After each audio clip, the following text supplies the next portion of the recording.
Oi, gente, bom dia! Hoje eu tô muito feliz, apesar de ser o último dia do nosso grupo de estudos sobre disciplina positiva. Esse é um projeto que eu queria muito que acontecesse e tá acontecendo em meio a esse coronavírus, essa pandemia, todo esse projeto, todo esse processo que nós estamos passando. Então, eu quero avisar que essa live vai ser gravada e vai para o YouTube também, depois que a gente terminar ela aqui. O tema de hoje não podia ser mais propício para a gente finalizar o nosso grupo de estudos online gratuito. O tema é o capítulo 4, que tem um novo olhar sobre o mau comportamento. Eu adoro esse capítulo, acho ele importantíssimo dentro da disciplina positiva e para a vida. Então eu estou muito feliz que a gente vai terminar com ele. O nosso grupo surgiu numa tentativa de... Oi, Vi, tudo bem? Que bom que você está aqui. Oi, gente, todos, bem-vindos. Esse grupo surgiu na tentativa de oferecer apoio e ajuda da forma que era possível para mim oferecer nesse momento de pandemia. E eu estou muito feliz que a gente conseguiu trazer lives com temas tão importantes e básicos também, basais no sentido de estruturantes da disciplina positiva. O tema de hoje é o capítulo 4, e a gente vai falar de coisas que são estruturais porque a gente entende, porque vocês vão ver depois. Quando vocês olharem um Insta, um perfil, algo de disciplina positiva, vocês vão identificar algumas coisas que vão ser vistas hoje. Então vamos lá. O capítulo 4, ele está nesse livro aqui, é desse livro que eu tô falando.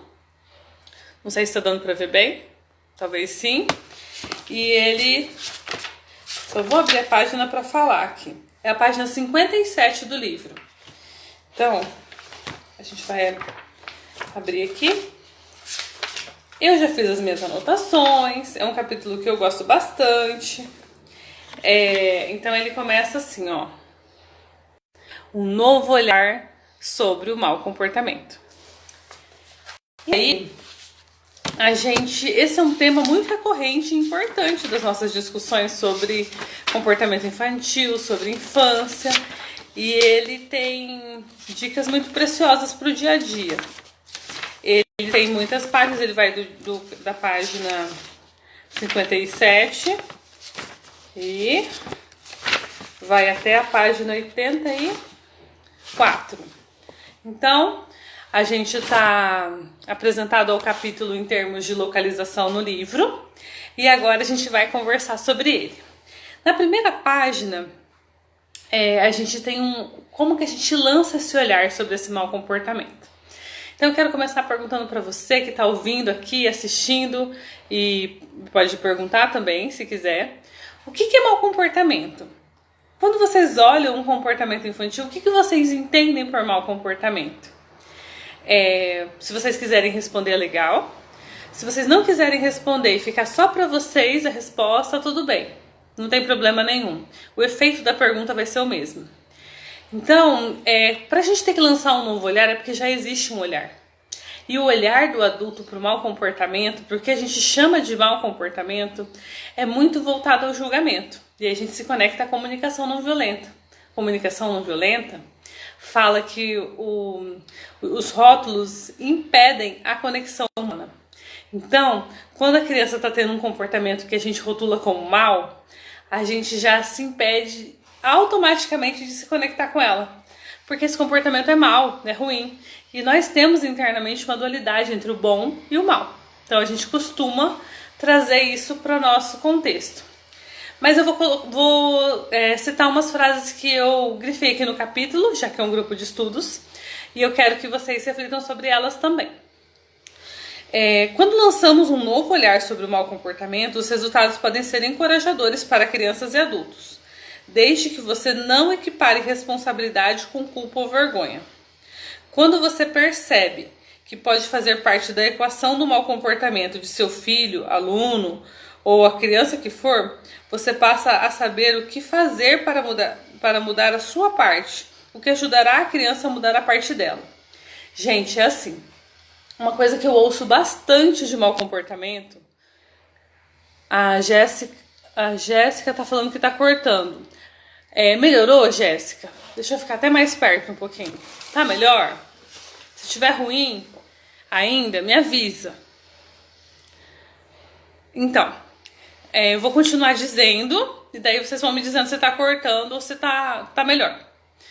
Então, o que acontece? Quando eu ouço de mau comportamento, eu ouço com muita frequência as pessoas falarem de situações públicas, de mercado. Então a criança se jogou no chão no mercado, fez uma... E o mau comportamento não é chamado assim, geralmente é chamado de birra, né? Fez birra no mercado, se jogou no chão. E aí a gente entende que aquilo é uma vergonha para nós. A gente não fala isso nas conversas, mas a gente pensa. Porque a gente fala, todo mundo ficou me olhando e foi muito difícil lidar.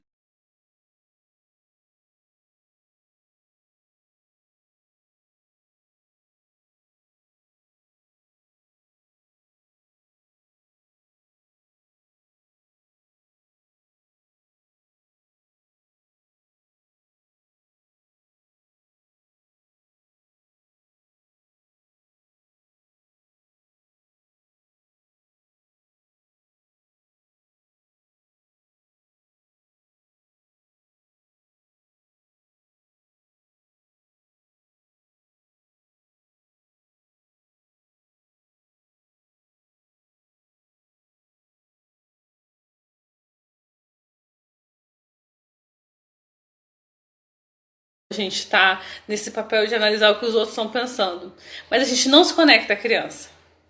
E aí esse é um grande problema que atinge a relação com relação ao mau comportamento. Porque nós temos responsabilidades com relação à criança, mas nós não precisamos sentir culpa ou vergonha. Isso tem uma diferença grande aí. Quando eu sou responsável pela educação emocional, pela nutrição emocional, pela vida das crianças, pela nutrição física, é muito diferente de eu me envergonhar ou me culpar por ela. Ser responsável me coloca numa posição ativa e me tira do papel de vítima. Então, isso ajuda demais na nossa forma de proceder. Nós, adultos, que temos que nos respeitar também e nos colocar como adultos da relação nesse momento, e não equivaler às crianças. Então, assim, o que é mau comportamento? Eu quero trazer as definições do livro, porque é um grupo de estudos, né? E traz muita coisa bacana aqui nas frases da Jane. Olhando de perto, você verá que mau comportamento nada mais é que falta de conhecimento ou consciência, uma ausência de habilidades eficazes e comportamentos adequados do ponto de vista do desenvolvimento, desencorajamento ou frequentemente uma questão que nos convida a utilizar nosso cérebro primitivo, para o qual a única opção é disputa por poder, desistência e comunicação ineficaz. É muito interessante a gente olhar para isso. E a gente vai falar mais dos objetivos equivocados de... Oi, Camila. A gente vai falar mais sobre os objetivos equivocados aqui durante o comportamento. Mas é muito interessante a gente olhar o que é mau comportamento. Eu comecei perguntando isso e eu reforço a pergunta. Aqui ela traz que mau comportamento é falta de conhecimento. E a gente falou isso nas outras lives. Eu não sei se vocês que estão aqui hoje acompanharam, mas nós falamos muito sobre os princípios adlerianos básicos que trazem toda uma conexão com isso. Falamos bastante sobre a relação da criança também como indivíduo e tudo mais. E agora a gente vai recapitular só esta parte, que as crianças não têm um manual de como agir quando elas têm crises emocionais. Isso não vem. Nós adultos temos? Não, né? A gente tem aprendido muito hoje em dia.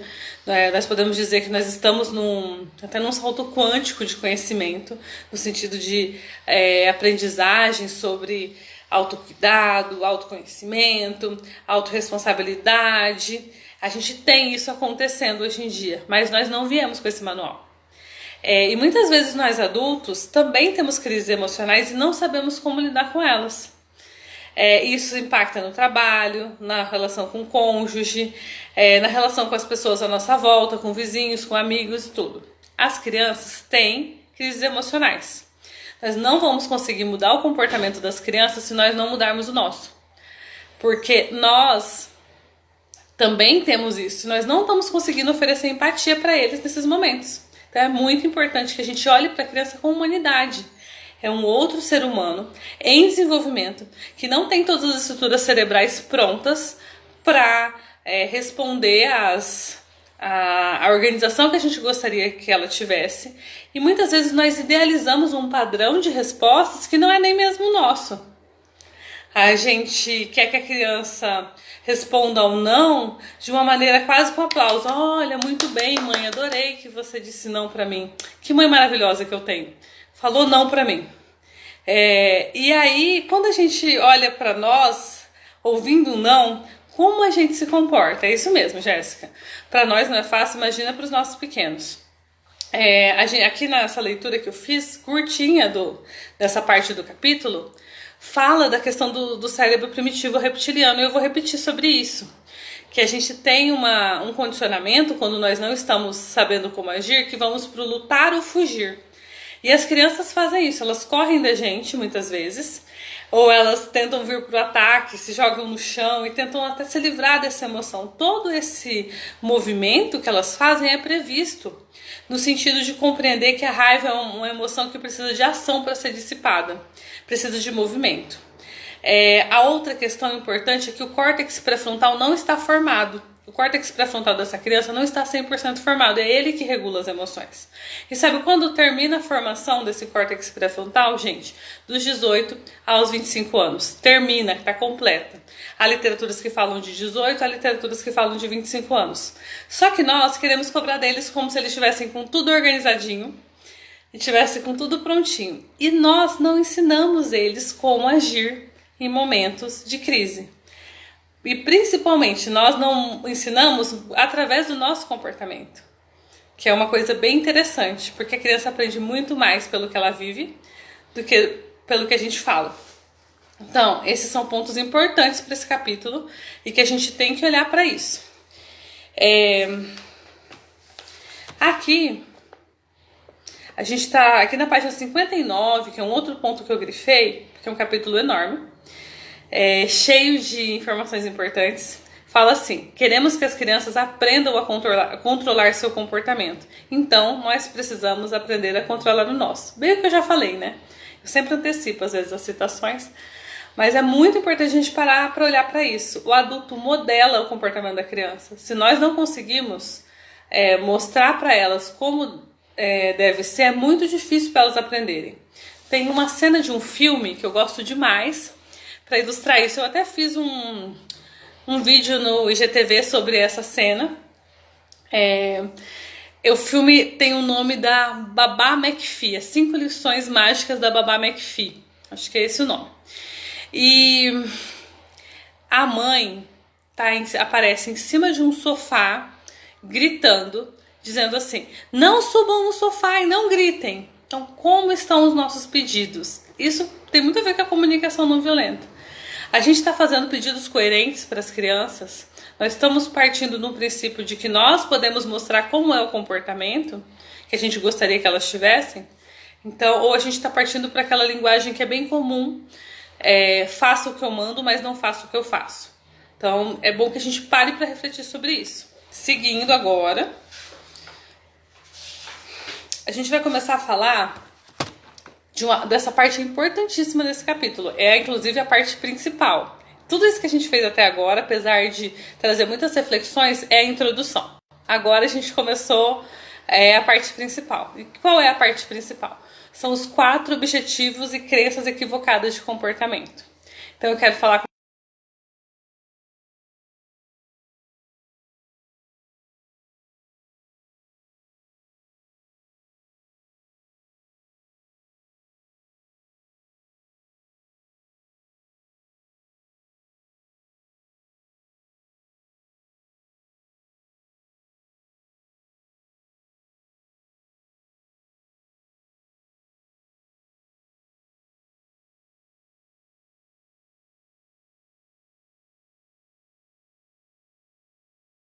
filho, passou um pouquinho puerpério, assim, já não são os primeiros dias, e você vai no mercado. E aí a criança já tá até falando quase, já tá naquela idade um pouquinho maior. E você passou de toda essa transformação que você viveu, desde o nascimento, você se tornou uma mãe, que nasce uma criança, nasce uma mãe. E aí você tá com uma criança no colo. A criança, você tá conversando com a criança, você passou o tempo todo conversando com essa criança na vida, até então. Aí você vê um adulto no mercado que você conhece, que você gostaria de conversar. Seu coração até faz assim, né? Tipo uma amiga, uma pessoa que você não vê há muito tempo. Pra quem não é mãe e tá aqui na live, saibam que o isolamento é um dos fatores que impacta muito no puerpério, né? No pós-nascimento. Mães que estão aqui podem confirmar isso ou não, porque cada um sente de um jeito. Mas é o que eu ouço, o que eu estudo, o que eu leio bastante, essa questão do isolamento, da falta de conexão com outros adultos. A gente fica muito em função dos filhos mesmo, no pós-parto, né? E aí, você tá lá com a sua criança no colo e você vê o adulto que você gosta. Daí você vai falar com esse adulto. Então eu vou fazer de conta falando com vocês. Oi, tudo bem? Eu tô assim, quase assim com uma sede de falar, de se conectar. Gente, aqui deu uma pausa.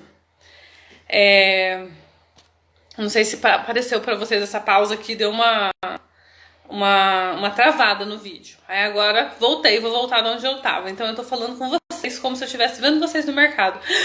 Oi, tudo bem?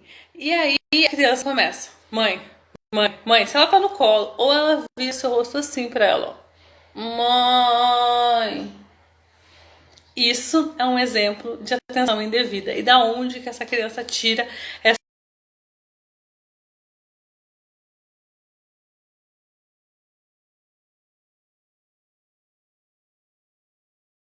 A maior parte do tempo. Nós estávamos aprendendo a ser mães ou pais nesse momento. E aí, gente, nesse sentido, a gente tem uma exemplificação da atenção indevida. A gente vai falar de poder mal direcionado, que é a crença equivocada.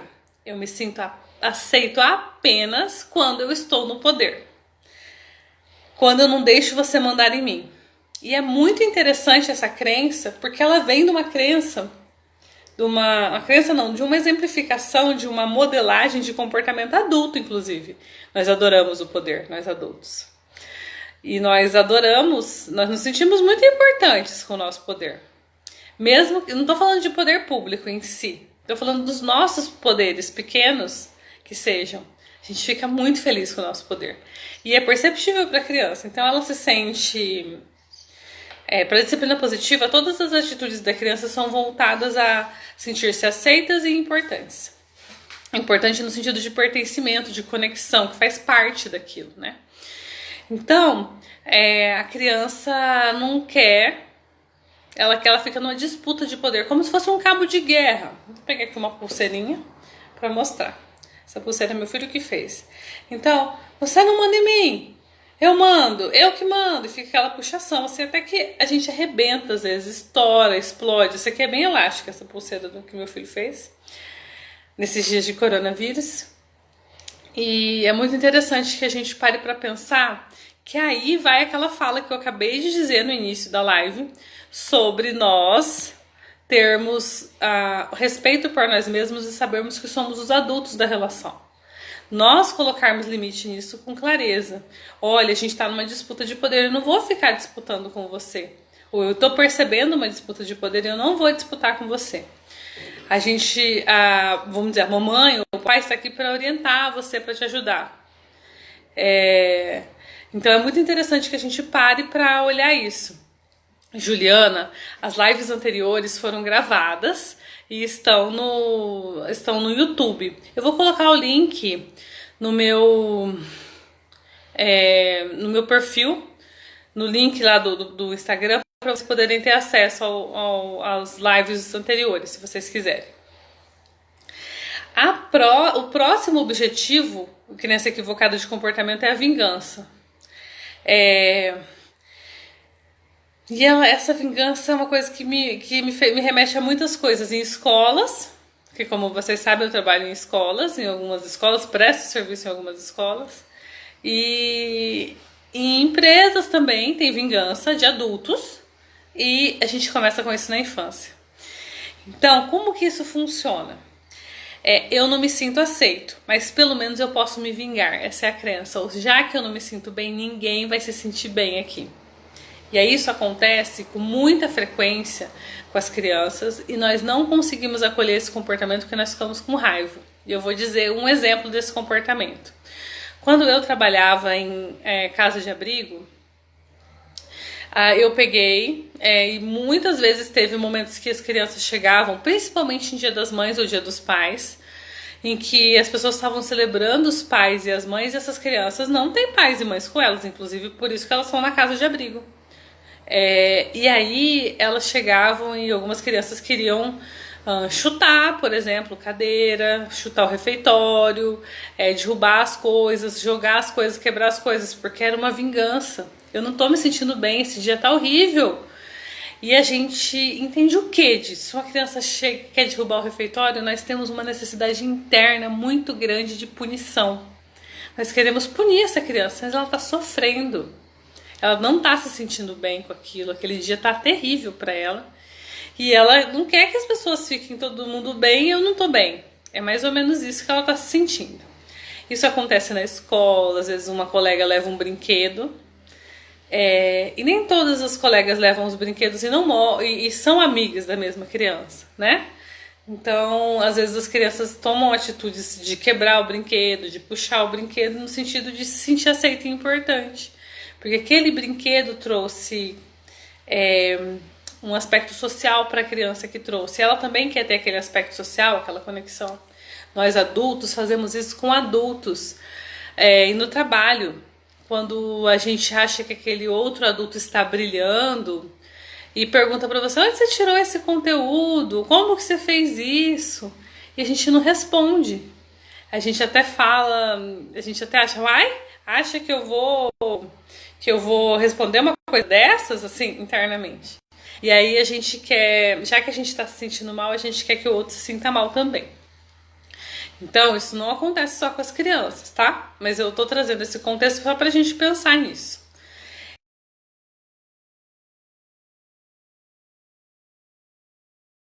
Nós podemos nos olhar e trazer uma mudança até de comportamento, uma reflexão. Por que nós fazemos o que fazemos? E a última, mas não menos importante, muito próxima à depressão e preocupante, é a inadequação assumida, cuja crença equivocada é impossível ser aceita, eu desisto. E a criança desiste de si mesma. Ela se sente inadequada e ela assume isso. Então ela não faz as coisas. É uma criança que vai dar menos trabalho. É uma criança que não vai te apresentar. Ela não vai ser tão ativa, ela vai ficar mais introspectiva muitas vezes.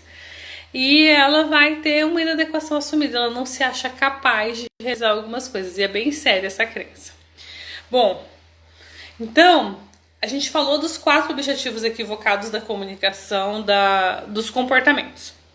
E aí, eu quero falar alguns pontos importantes sobre o comportamento dentro da disciplina positiva. Isso, gente, não é uma análise comportamental, isso não é TCC, que é a terapia cognitivo-comportamental. Isso é o que a disciplina positiva está dizendo sobre comportamento. Então, eu estudo disciplina positiva, eu trabalho com disciplina positiva, é disso que eu falo. Então, a gente não está comparando com outras áreas ou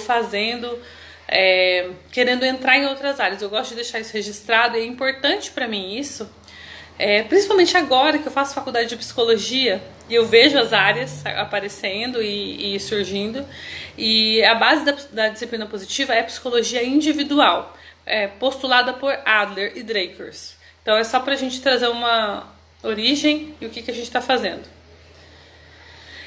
A Jéssica tá falando que ela infringe a crença de capacidade. Isso pode atrapalhar muito na vida adulta. Muito, Jéssica. E temos muitos adultos com crença de inadequação assumida, inclusive no trabalho.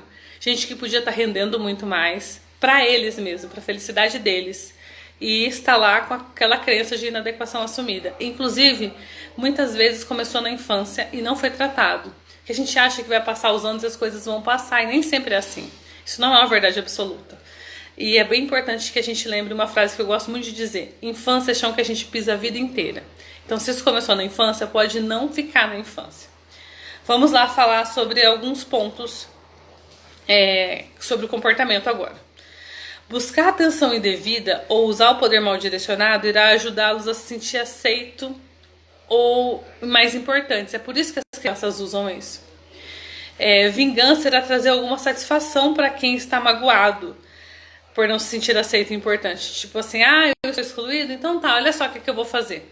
E aí dá uma certa satisfação momentânea. Não estou dizendo que isso é saudável, é maravilhoso. Estou dizendo o que a criança sente, apenas isso. E desistir, às vezes, é a única opção, porque realmente elas acreditam que elas são inadequadas. E muitas vezes nós começamos com os rótulos, e os rótulos para comunicação não violenta, que é outra área que eu atuo, e eu estou trazendo muito hoje nessa live, são profecias autorrealizáveis. E as crianças, até os 6 anos, não deixam de gostar dos adultos. Elas deixam de acreditar em si mesmas quando elas são rotuladas. Então são coisas que marcam muito mesmo a vida delas. Vamos seguindo agora com as nossas páginas do livro, porque a gente ainda tem um caminho aqui para trabalhar isso. Na página 62, a gente tem o quadro dos objetivos equivocados. Não sei se está dando para ver, não sei se está dando para enxergar. Eu vou colocar o livro na minha frente agora e isso vai afetar a minha voz, com certeza. Então, esse é o quadro dos objetivos equivocados. A página 62 e 63 do livro. E aí eles têm o quê? O objetivo da criança, como que o pai e mãe se sentem, qual que é a resposta da criança, qual que é a crença por trás do comportamento, e tem respostas proativas e estimuladoras para lidar com possíveis respostas proativas e estimuladoras para lidar com esse tipo de comportamento.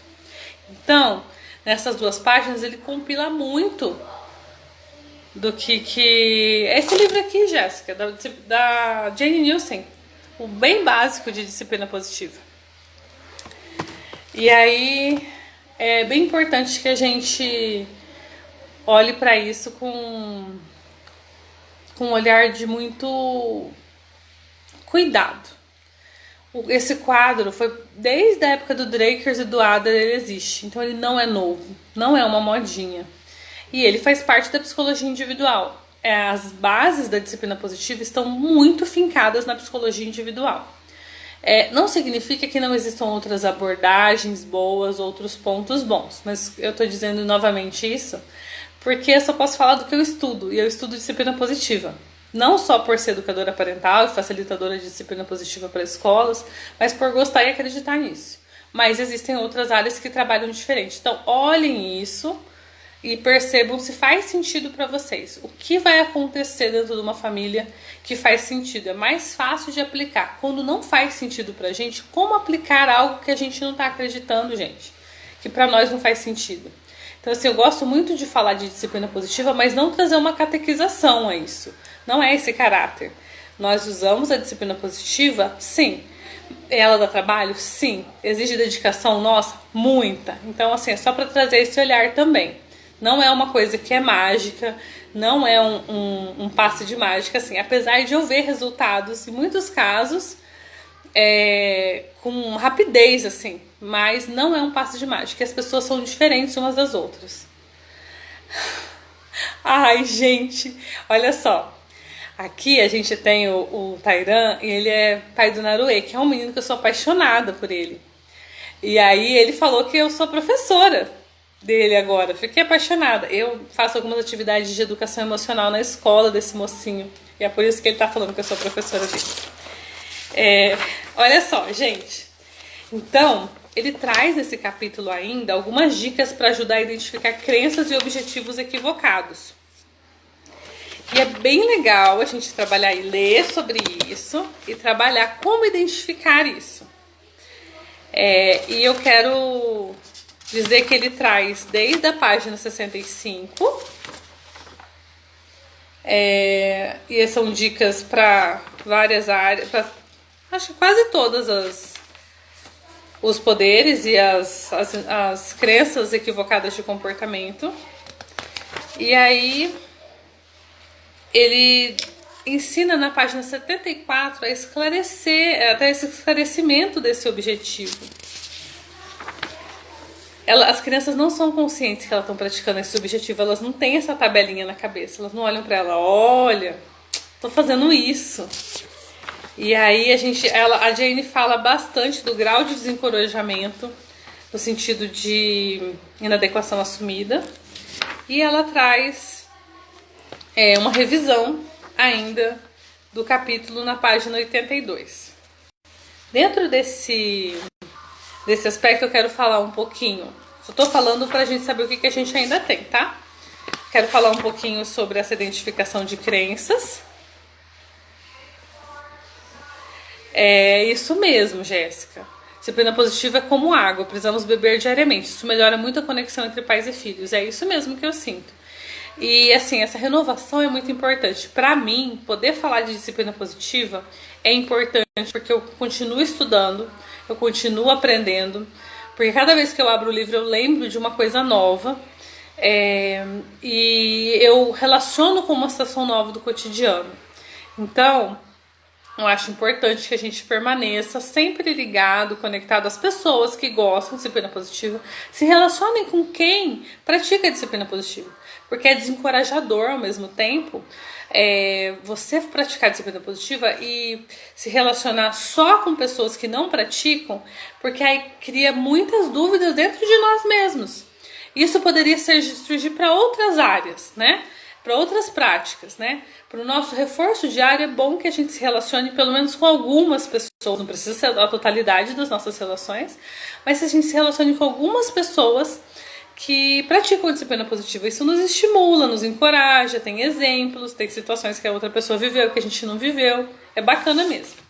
Agora então, eu quero falar com vocês 3 pontos importantes dentro desse capítulo 4, ainda que eu quero fazer menção. A maioria de nós adultos não temos vontade de ter uma atitude positiva quando a criança se comporta com o que a gente chama de mau comportamento. E por que isso? Porque nós já rotulamos o comportamento de mal. E aí a gente entende que a gente tem uma regra interna, uma dualidade interna. O que é bom a gente se conecta, o que é mal a gente se afasta. Isso veio da nossa formação, da nossa história. Isso vem da sobrevivência humana, da evolução. Então a gente se adapta e se conecta ao que é bom e repele o que é mal. E isso a gente não tem essa vontade de se conectar com a criança. E por isso que há uma necessidade de mudança de olhar para esse comportamento como uma fala, como há uma crença por trás desse comportamento. E há um motivo por que esse comportamento está acontecendo. A maioria dos adultos não compreende totalmente como seu próprio comportamento pode levar ao mau comportamento da criança. E, portanto, relutam em aceitar sua parte de responsabilidade no show. Podem estar se comportando de uma maneira que leva ao mau comportamento da criança. E a gente, sim, como adultos, pode reforçar o comportamento infantil. Gente, primeiro pelo modelo, pelo exemplo. Como eu dei aquele exemplo do filme da Babá McPhee, as 5 lições mágicas da Babá McPhee, em que a mãe estava em cima do sofá gritando, falando para os filhos não subirem no sofá e não gritarem. E eles disseram no filme: nós não estamos no sofá, nós não estamos gritando. Então, e às vezes a gente está fazendo algo que a gente está proibindo as crianças e o nosso discurso fica vazio nesse sentido. Além do que às vezes nós não damos espaço de escuta, conexão, nós fazemos as coisas com ironia, fazemos como adultos, às vezes de uma crueldade assim, porque nós, com toda a formação cerebral pronta, queremos competir ou disputar coisas com crianças que estão em formação. Então é bem importante que a gente olhe para isso também, como nós estamos nos comportando. E o raro adulto que consegue responder ao mau comportamento com encorajamento positivo pode ser rejeitado pela criança, porque as crianças, tal como nós, não são sempre receptivas ao encorajamento quanto mais precisam dele. Então, elas estão demais alteradas emocionalmente para aceitar às vezes isso. E a gente tem que se acalmar e não emburrar quando a criança está brava com a gente. A gente tem que se acalmar e pensar: puxa, como ela está agora, ela está no meio de uma crise, ela vai conseguir ouvir, ela vai conseguir fazer algo do que eu estou falando? É bem importante que a gente olhe para isso com essa clareza de que só a gente tem, quando a gente faz os eventos, né, a gente tem um iceberg. Então a gente vai fazer de conta que eu não pensei de montar isso agora, porque é um grupo de estudos, né? E aí a gente pensa no iceberg, só essa parte aqui dos dedos está aparecendo. Vamos considerar que essa parte não está aparecendo, ok? Então, os dedos aparecem. Isso aqui é o comportamento da criança que a gente está vendo, mas tem tudo isso aqui, inclusive o braço, no caso, que são as crenças por trás do comportamento. E como eu falei, e eu quero repetir, a Jane Nielsen, a disciplina positiva, traz com a criança, o comportamento da criança é voltado a sentir aceito e importante. Importante não num grau de importância, de bater continência, algo assim. Importante no sentido de pertencente, de se sentir conectado. No capítulo 2, nós falamos que as crianças são seres sociais, em que elas precisam se sentir conectadas com o meio, e que o que acontece no entorno delas impacta elas. Então, eu tô olhando para isso com vocês, trazendo essa referência dos princípios adlerianos básicos. Então, eu queria trazer, para a gente poder lembrar, esse olhar do que a gente pode fazer para trazer pelo menos uma dica, uma recomendação para como a gente pode agir para cada crença. A gente volta naquele quadro que eu falei para vocês que tem nesse capítulo, e lá tem as próprias recomendações de como agir para cada crença. Mas eu quero trazer para vocês aqui com a gente conversando nesse momento. Então, para atenção indevida, que a gente já falou, que a criança só se sente aceita e importante quando a gente está dando atenção para ela. Então, uma das sugestões que fala aqui para a gente mudar esse comportamento é envolver a criança numa tarefa útil, algo que ela possa se conectar e ela se sentir importante por aquela tarefa. Planejar um tempo especial depois com a criança, então combinar com ela que naquele momento você vai falar com aquele adulto, ou fazer uma atividade, responder um e-mail, mas que depois vocês terão um tempo. E a gente tem que colocar um tom bem claro para isso, que é um combinado, não é uma barganha. Se você fizer isso, eu farei isso. Não. A gente está num papel de orientadores, de embaixadores desse mundo para as crianças. Então nós decidimos sobre isso. Nós colocamos esse limite. Olha, a mamãe vai responder o e-mail e depois a mamãe vai ter um tempo com você. E cumpra o que você falar. Gente, não cumprir é um problema muito sério. Porque aí a gente perde toda a credibilidade. Então se você combinar algo com uma criança, cumpra. Eu trabalhei em casa de abrigo por 10 anos. E uma coisa que eu aprendi muito, com muita clareza, é que sempre cumpra. Se você prometeu, e assim, não é obrigado a prometer nada na vida, mas o que você falar que vai fazer, faça. Inclusive se a gente combinar uma coisa que não é tão positiva. Por exemplo, se uma criança estiver pulando da guarda do sofá, e da guarda do sofá para o chão, dentro da casa de um amiguinho, por exemplo, e você falar para ela, se a gente fizer isso, a gente continuar com isso, a gente vai embora. A mamãe vai levantar e vai embora. Levante e vá, se ela fizer. Não deixe isso continuar sem que você cumpra o que você prometeu. Vamos seguir agora para o poder. Então, a criança quer estar no comando. A gente já falou o quanto adulto gosta de poder. E aí, o que a gente faz? Eu até sugeri que a gente trouxesse com clareza que você está percebendo esse poder. E que é bom que a gente fale para a criança. Nós vamos falar quando a gente estiver em condições de falar. Quando nós estivermos calmos. O que a gente pode fazer... Tem vários pontos que ele coloca aqui. Eu quero pegar um desse que... Aqui ele fala, por exemplo, pratique o acompanhamento. Acompanhamento para disciplina positiva é cumprir os combinados. Então vamos dizer que a criança está fazendo uma ação de poder mal direcionado com tarefa.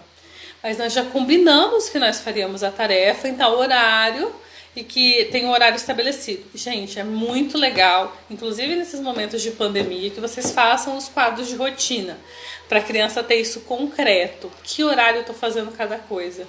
Rotina é uma coisa estruturante para a criança no sentido de atender uma necessidade de previsibilidade. E isso traz conforto para a criança. Então é bacana, se vocês puderem, fazer esse enumerado de atividades que a criança tem. Isso pode ser até numa folha sulfite, gente. Não precisa ser um quadro chiquérrimo. Ele só precisa enumerar as atividades da criança. E aí trazer essa lembrança desse combinado. O que nós combinamos? E manter esse acompanhamento. De lembrar para ela que isso faz parte de um combinado, que não é uma disputa de poder. Sobre a vingança.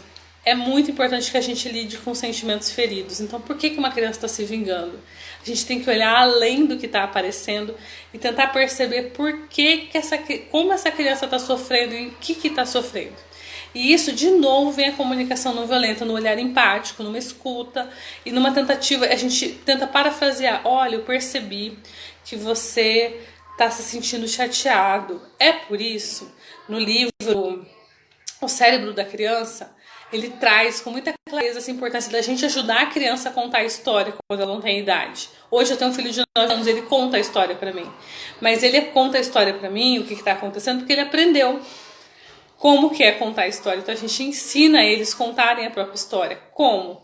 Você se sentiu chateado? Foi assim? A gente não está induzindo a criança. Porque quando ela não concorda com isso, ela fala, não é isso. E aí a gente entende a outra parte do caminho, o que pode ser, tá?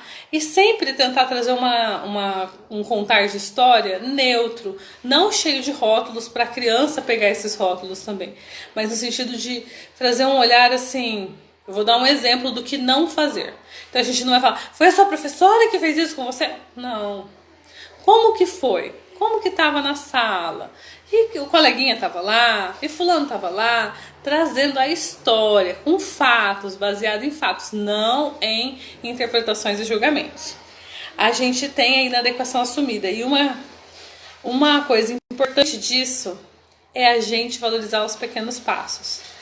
E eu sei que é muito difícil a gente valorizar os pequenos passos como adultos, porque nós queremos grandes passos, nós queremos metas altas, nós fomos e somos uma geração que aprendeu que tem que dar resultado, que tem que fazer acontecer. Mas a gente precisa dar essa oportunidade para a criança com inadequação assumida, porque é um pulinho para isso virar uma depressão. Então, se contentar com aquele primeiro passo. Se fosse fazer uma palavra, gente, para exemplificar o primeiro passo, eu faço a primeira letra, você faz a segunda. Se fosse para amarrar um cadarço, então, nos 2 pés, eu amarro um lado, você amarra o outro. E trazer a lembrança para a criança desse papel de aprendiz da vida, que ela está aprendendo e nós também estamos aprendendo. A gente pode trazer muito desse contexto do coronavírus, nesse caso, que nós estamos aprendendo a nos portar nesse novo mundo.